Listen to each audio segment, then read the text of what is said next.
यही वादा लिया था ना, हमेशा खुश ही रहना है।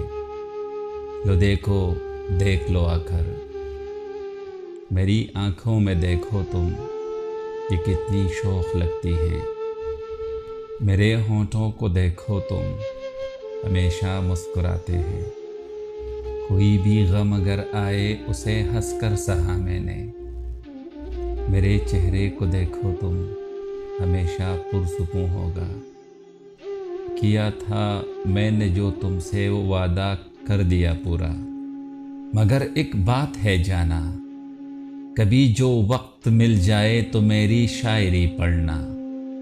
तुम्हें महसूस तो होगा कहीं तलखी भरा लहजा, कहीं ये सर्द सा लहजा, कहीं ये दर्द की झीलें, कहीं लहजे की कड़वाहट। सुनो मैं खुश तो हूँ लेकिन मेरे अल्फाज रोते हैं।